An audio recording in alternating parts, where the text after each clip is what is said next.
Tracy Carr here with a quick video on the Tony Robbins Me Too storm that's blown up all over the internet in the last few days. And some of you will know that I did my first UPW in 2001.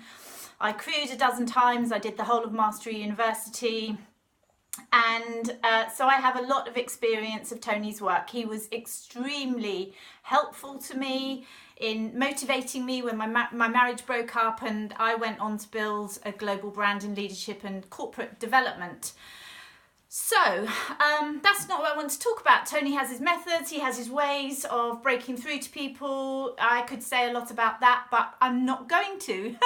I want to talk about the role of coaching, mentoring, training and crewing in some of these environments, because that's what I feel passionate about. And what I've seen on social media is a war erupt between those who think that Tony was wrong and those who think that Tony was right. And it's very apparent that the crew, the trainers and the people that support Tony, and probably rightly, are very behind his strategies and particularly the strategy that he delivered in that situation with Nanine on that Me Too conversation.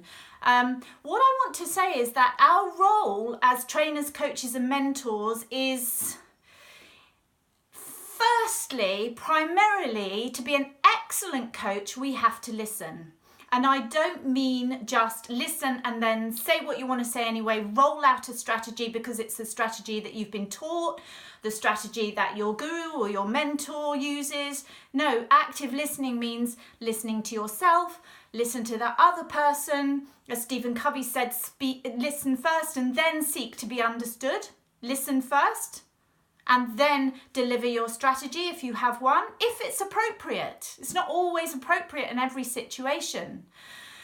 And I want to bring a story that will bring this to life, I hope. It was when I was crewing UPW probably 15 years ago now. There was a woman who was running out of a room. She literally wanted to kill her husband.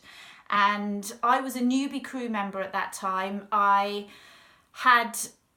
was watching some senior, I don't know what colour t-shirt they had on, but they were senior trainers and they were restraining this woman. But there was nothing that was going to stop her from killing her husband, literally, if they let her go. And I asked them, please, could I speak to her? Because I really felt what she wanted was to be listened to. And I did speak to her. They let her go. I listened to what she had to say. And intuitively, in listening to myself, I was then able to ask the question, do you have any children? And that broke her pattern. But first, she felt validated by being listened to. I built rapport with her by listening to her.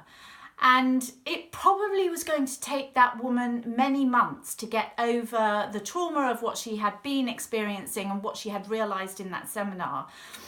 And that's my second point. Our job as coaches is to be the catalyst for that listening experience, to be there for that conscious development. And conscious development, I don't care who you are or what you say, it takes time.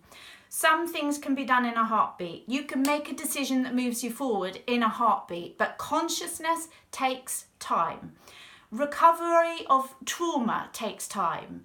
And our job as coaches, mentors, trainers and crew members is not just to deliver a strategy because that's what our guru or our mentor tells us or what we learned in a book or in a course.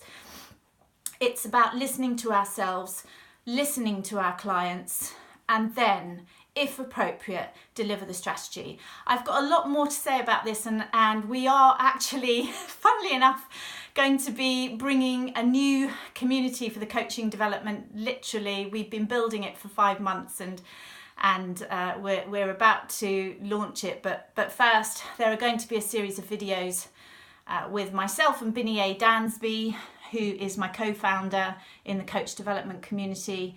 And we will be talking about the Tony Robbins Me Too events and our role as coaches, mentors, trainers and crew members.